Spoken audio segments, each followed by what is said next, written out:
one of the great stars of the stage and screen. And Bela, I can make that introduction without any qualms and without any reservations, Right. because I don't know whether you know it or not, but Bela Lugosi, of course, always appears in the vampire pictures, Dracula and so forth.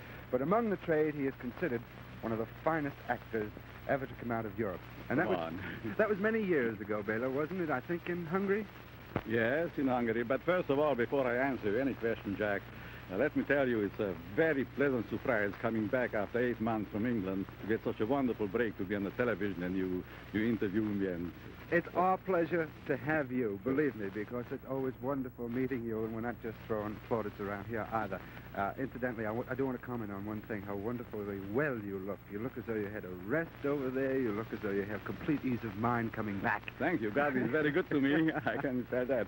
Now, you see, I'm 30 years here in America, and 8 months ago, I was called to come to England to revive the American version of Dracula. Doesn't Dracula ever end for you? No. Dracula never ends. I don't know whether I shall call it a fortune or a course, but it never ends. I don't know whether I shall brag or complain about it, but Dracula is the only picture in existence in all the world, which since it is revived, since it is made in 1931, it is the only picture which is revived in every city in America every year. Well, you know, some people, Bela, would consider that a curse, and some would consider it a very good omen, because probably as a result of Dracula, I make a living. Well, and you were typecast. You know, you've made many other pictures of its type, vampire pictures and mystery pictures and things of that sort. But at the same time, I know you are always yearning, as all actors are, to do a different type of stage vehicle. What would you like to do? The romantic? No, I would prefer to play comedy. You see, after I finished now playing a half a year Dracula on the stage, I was called to make a picture here in London called Vampire Over London.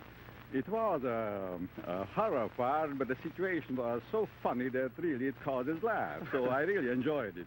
You know, Fred Allen wants to do Hamlet. Jack Benny wants to do Hamlet. Bela Lugosi wants to play the Cyrano de Bergerac.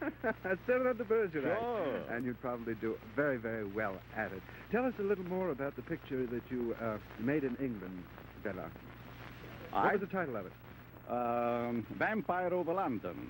I played a scary part, and I was the cause to create comedy by scaring all the people around me.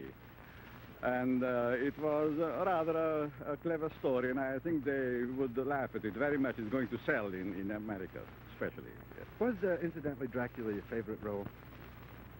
After Dracula, my favorite role? What was your favorite role? Was it Dracula? In America, in English, or in Hungary at home?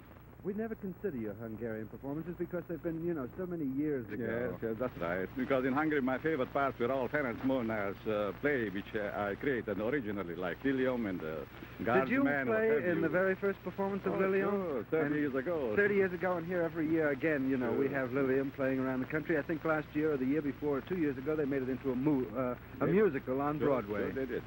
Bela, now, since I played Dracula, I'm the boogeyman. Bela, it's so nice to have you back. It's really always a pleasure once again to meet you and say hello to you. But we're running out of time, and I do want to thank you and tell our friends that at this portion of the program, we come to the end of your Ship's Reporter for today. Ship's Reporter is produced on film by the National Television Guild and directed by Chick Vincent.